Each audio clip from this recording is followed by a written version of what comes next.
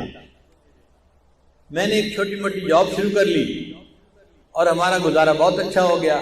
25-30 ہزار ادھر سے آ جاتے تھے، باقی ادھر سے مل جاتے تھے اور ہم آرام کی زندگی گزارے۔ 1 سال پورا اسی طرح گزر گیا۔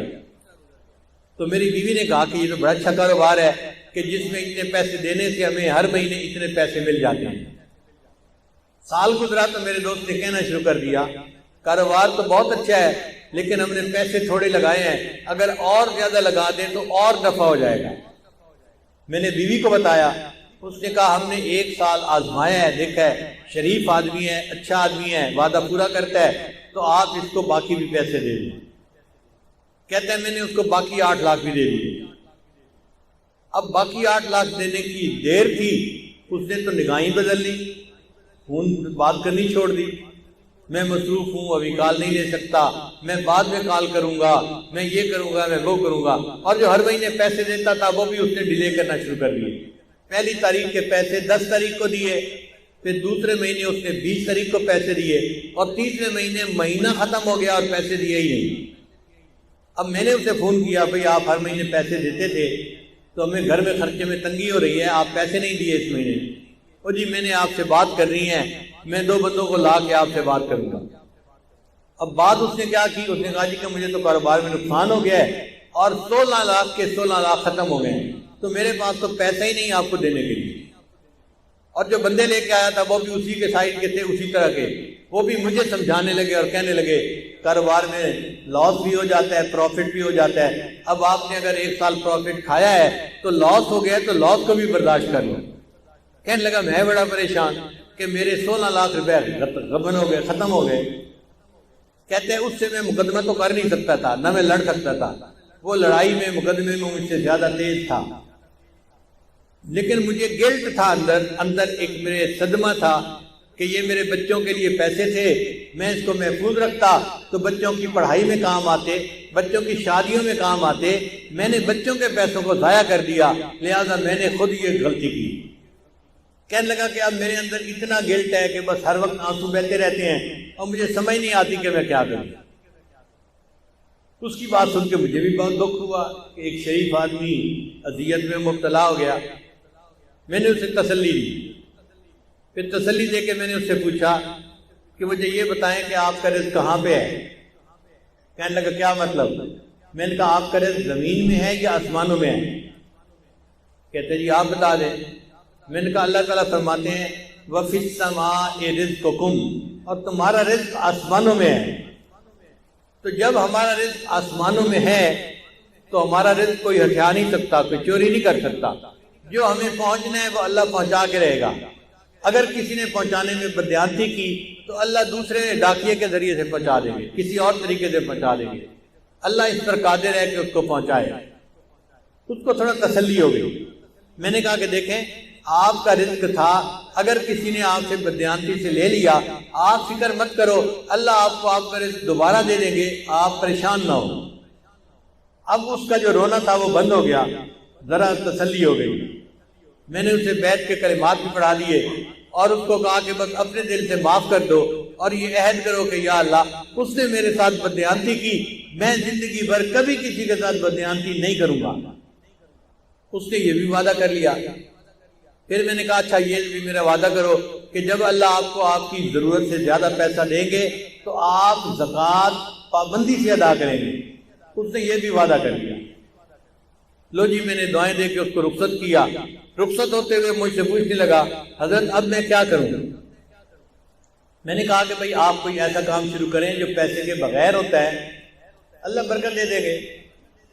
تو ہنس پڑا، حضرت پیسے کے بغیر تو کام کوئی نہیں ہوتا۔ میں نے کہا سوچیں کوئی نہ کوئی کام ایسا نکل آئے گا چاہے مزدوری کیوں نہ کرنی پڑے۔ لو جی وہ گیا اور اس نے گھر جا کے بیوی کو بتایا۔ اس کی بیوی کا غم بھی ختم ہو گیا کہ ہمیں ہمارا رزق اللہ دے دے گے۔